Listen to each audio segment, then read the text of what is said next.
Bikini atoll, Marshall Islands, United states of America. इस जगह को अच्छे से याद रखना क्योंकि ये वो जगह है जहां यूएस मिलिट्री ने इस दुनिया का सबसे पहला थर्मल न्यूक्लियर बॉम्ब टेस्ट किया और अपने खुद के देश के लोगों को खतरे में डाल दिया। थर्मल न्यूक्लियर बॉम्ब AKA सभी बॉम्ब्स का पप्पा। वर्ल्ड वॉर 2 में जापान की ऐसी तैसी करने के बाद यूएस साइंटिस्ट को एक और नए और एडवांस टेक्नोलॉजी से बने बॉम्ब को टेस्ट करने की चुल मची।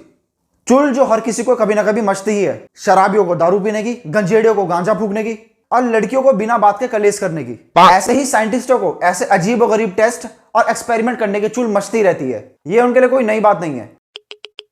मार्च 1, 1954 साइंटिस्ट एक ऐसे थर्मल न्यूक्लियर बॉम्ब को टेस्ट करना चाहते थे जिसकी क्षमता को वो कंट्रोल कर सके। इसी चीज को टेस्ट करने के लिए साइंटिस्ट ने पूरी कैलकुलेशन के बाद ये अनुमान लगाया कि इस बॉम्ब के फटने पर करीब 6 मेगाटन का एक्सप्लोजन होगा। उन्होंने उस जगह की वेदर फोरकास्टिंग की और बॉम्ब की क्षमता को ध्यान में रखते हुए एक सेफ्टी जोन भी बनाया।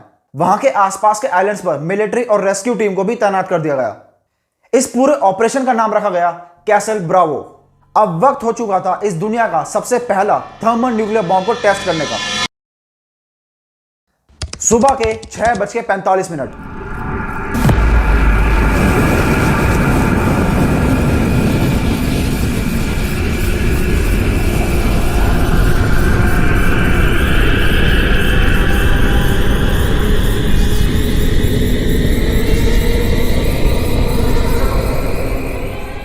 जैसे ही उस बॉम्ब को डेटोनेट किया गया, साइंटिस्ट को कुछ गड़बड़ महसूस हुई। बॉम्ब के फटने के कुछ सेकंड बाद ही साइंटिस्ट को यह अच्छी तरह से पता चल चुका था कि यहां पे कुछ नहीं, बहुत कुछ गड़बड़ है। बॉम्ब के फटने पर उससे इतनी तेज रोशनी निकली जितनी हमारा सूरज भी नहीं निकालता। वो रोशनी इतनी तेज थी कि जब साइंटिस्ट ने अपनी आंखों को बचाने के लिए अपने हाथ सामने लेकर आए तो वो अपने हाथों की हड्डियां साफ साफ देख पा रहे थे। डेटोनेशन पॉइंट से 50 किलोमीटर की दूरी पर मिलिट्री शिप के लोगों को लगा जैसे उनके फेस पर किसी ने टॉर्च लगा दी हो। इस धमाके से निकली थर्मल रेडिएशन इतनी ज्यादा थी कि हिरोशिमा और नागासाकी पर गिरा गए एटॉमिक बॉम्ब भी इसके सामने पानी कम चाहे थे। वहीं शॉकवेव इतनी स्ट्रांग थी कि मीलों दूर के आइलैंड पर रह रहे लोगों के घर भी तहस नहस हो गए। शॉकवेव ने मीलों दूर तक के पेड़ों को भी जड़ से उखाड़ फेंका।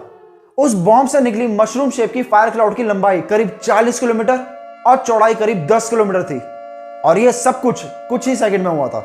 डेटोनेशन के करीब 10 मिनट बाद बॉम्ब का इंपैक्ट 100 किलोमीटर तक फैल गया। अगर आपको 100 किलोमीटर कम लग रहा है तो मैं आपको बता दूं, जमीन से 100 किलोमीटर की ऊंचाई पर अंतरिक्ष शुरू हो जाता है। इस बॉम्ब से निकली फायर बॉल को करीब 400 किलोमीटर दूर से देखा जा सकता था। अब आपको अगर याद हो तो मैंने आपको बताया था कि साइंटिस्ट का अनुमान था कि इससे 6 मेगाटन का एक्सप्लोजन होगा, लेकिन साइंटिस्ट के सारे अनुमान धरे के धरे रह गए। इस बॉम्ब ने साइंटिस्ट के अनुमान से करीब 2.5 गुना यानी 15 मेगाटन का एक्सप्लोजन किया था। सेफ्टी जोन पर खड़े साइंटिस्ट की धमाके को देखकर आत्मा बाहर आ चुकी थी क्योंकि सेफ्टी जोन भी तो 6 मेगाटन के एक्सप्लोजन के हिसाब से था। साइंटिस्ट सिर्फ ये सोच रहे थे कि बस किसी तरह से आज का दिन गुजर जाए, लेकिन धमाके का आतंक यहीं खत्म नहीं हुआ। मौत और तबाही का असली तांडव होना अभी बाकी था। लेकिन उससे पहले जरा ये समझ लेते हैं कि साइंटिस्ट की कैलकुलेशन में इतनी बड़ी गलती हुई कैसे। कैसल ब्रावो डिवाइस में सॉलिड फ्यूजन फ्यूल का यूज किया गया था जिसका नाम था लिथियम। इस बॉम्ब ने साइंटिस्ट ने 40% लिथियम 6 का यूज किया था। ये इसका मेन इंग्रेडिएंट था। बाकी का 60% लिथियम 7 था जो कि साइंटिस्ट के हिसाब से नॉन रिएक्टिव था। थर्मोन्यूक्लियर फ्यूजन के बीच में लिथियम 6 के साथ साथ लिथियम 7 भी रिएक्ट करने लगा जिसका अनुमान साइंटिस्ट ने लगाया ही नहीं था। न्यूक्लियर चेन रिएक्शन के बीच में न्यूट्रॉन ने लिथियम 7 को ट्रिटियम और हीलियम के मिक्सचर में कन्वर्ट कर दिया, जिस वजह से साइंटिस्ट की सारी कैलकुलेशन गलत साबित हुई।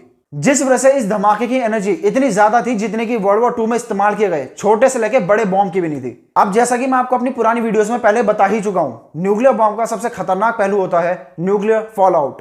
एक्सप्लोजन के बाद वहां खड़े साइंटिस्ट और कर्मचारियों को लगा कि शायद अब उनकी जान बच जाएगी, लेकिन अब उनके ऊपर रेडिएशन फॉल आउट होने वाली थी। वेदर फोरकास्टिंग से उन्होंने पता लगाया था कि उस दिन मौसम बिल्कुल साफ रहेगा, लेकिन साइंटिस्ट की यह प्रिडिक्शन भी गलत साबित हुई। एक्सप्लोजन के बाद रेडियो एक्टिव मटेरियल बादल के रूप में आसमान में जमा हो गया और मौसम खराब होने की वजह से हवा ने उन रेडियो एक्टिव बादलों को इंसानी बस्ती की तरफ धकेलना शुरू कर दिया, जिसे देखते ही साइंटिस्ट और सभी कर्मचारियों के गले सूख गए। वो सभी अपनी जान बचाने के लिए पैदल और गाड़ियों में भागने लगे, लेकिन फिर भी रेडियो एक्टिव बारिश से ज्यादातर साइंटिस्ट रेडिएशन से अफेक्ट हो गए और उनमें से कुछ की तो मौके पर ही मौत हो गई। पास के ही रैंडोनिक आइलैंड और नेवल शिप पर मौजूद सभी लोग, यहां तक कि उस आइलैंड की फैमिलीज में उनकी बीवी से लेकर टीवी सब रेडिएशन की चपेट में आ गए, जिस वजह से वहां के बहुत से लोगों में थायराइड कैंसर और न्यू बॉर्न बेबी में भी तरह तरह के बर्थ डिफेक्ट देखने को मिले।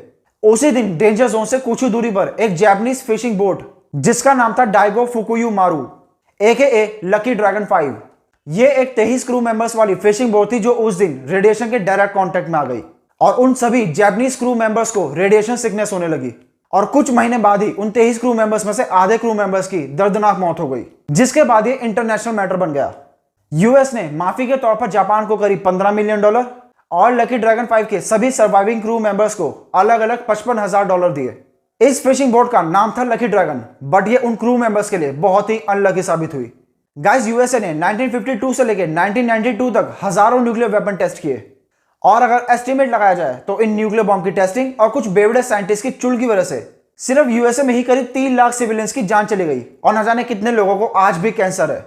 और जाते जाते मैं आपको बताता चलूं कि ऐसे न्यूक्लियर टेस्ट इंडिया में भी सालों से होते चले आ रहे हैं, लेकिन फॉर्चुनेटली अब इन न्यूक्लियर बॉम्ब की टेस्टिंग पर दुनिया भर में पाबंदी लग चुकी है।